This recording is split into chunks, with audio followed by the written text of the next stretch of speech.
ሰላም ሰላም ውድ የቻናሌ ቤተሰብ እንኳን ወደ ቻናሌ በሰላም መጣችሁ። ለዛሬ ይዤላችሁ የመጣሁት በጣም ቀላልና የጾም አማራጭ የሆነ ምግብ አሰራር ነው ይዤላችሁ የመጣሁት። ከዛ በፊት ላይክ፣ ሳብስክራይብ፣ ሼር እያደረጋችሁ እንድታበረታቱኝ እጠይቃለሁ። እዚህ ጋር የተጠቀምኩት አንድ ቀይ ሽንኩርት ተጠቅሜያለሁ። በዚህ መልኩ በቁመት ከታተፍኩት። ከዛ 3 ፍሬ ነጭ ሽንኩርት ያስፈልገኛል። ከዛ ኦሊቭ ኦይል፣ ከዛ ላይ ነጭ ሽንኩርትና ቀይ ሽንኩርቱ አንድ ላይ ጨምሬ ለ3 ደቂቃ በደንብ አድርጌ ጥብስ አድርገዋለሁ። እዚህ ጋር የተጠቀምኩት ባሮ ሽንኩርት ነው እና 1 ካሮት። ቪዲዮ እንዳይረዝምባችሁ ፈጠን እያደረኩት ነው እንዳይሰለቻችሁ። የካሮቱ የመሃል እንጨቱ ስለማያስፈልገኝ እጥለዋለሁ፣ አያስፈልገኝም። እዚህ ጋር የተጠቀምኩት 1 ፓፕሪካ ነው። ለከለርም የማረ እንዲሆንልኝ ቢጫ ፓፕሪካ ነው የተጠቀምኩት። እናንተ የፈለጋችሁ ቀይም አረንጓዴ መጠቀም ትችላላችሁ። ከዛ አትክልቱ ላይ አንድ ላይ ጨምረዋለሁ ወደ ነጭ ሽንኩርትና ቀይ ሽንኩርቱ።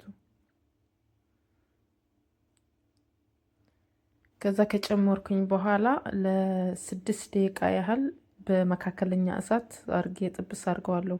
ውሃ አልጨምርም፣ የራሱ ውሃ ስላለው አትክልቱ በሱ ነው ማበስለው።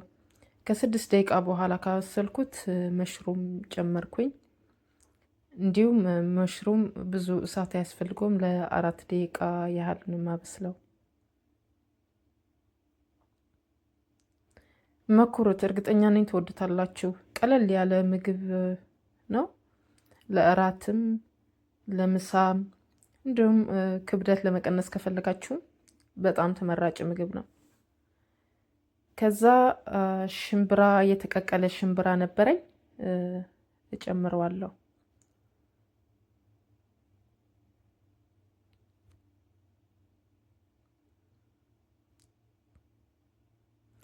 እዚህ ጋር የተጠቀምኩት የሩማን ሶስ ነው። ቆንጆ ፍሌቨር እንዲኖረው ነው የሚያደርገው። ከሌላችሁም ግድ አይደለም፣ ግን ካላችሁ በጣም ብትጠቀሙት ስላለው እና ትንሽዬ ሶያ ሶስ ለጣዕም ያህል። ከዛ ቅመሞች አደርጋለሁ። እዚህ ጋር የተጠቀምኩት እርድ፣ ቁንዶ በርበሬ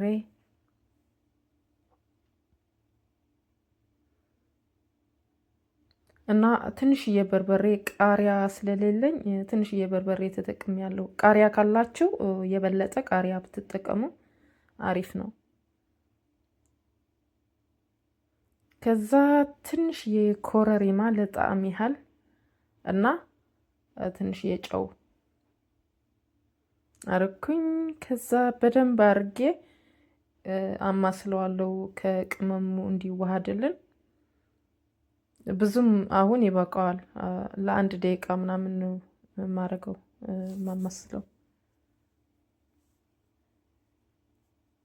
አሁን ምግባችን ደርሷል። ቀምሼ ደግሞ እነግራችኋለሁ። በዚህ መልኩ እናቀርበዋለን። አሁን ምንም ማባያ ምንም አያስፈልገውም። ዳቦ ምናምን አያስፈልገውም። ራሱ በቂ ነው። ሽምብራ ስላለው በጣም አሪፍ ነው።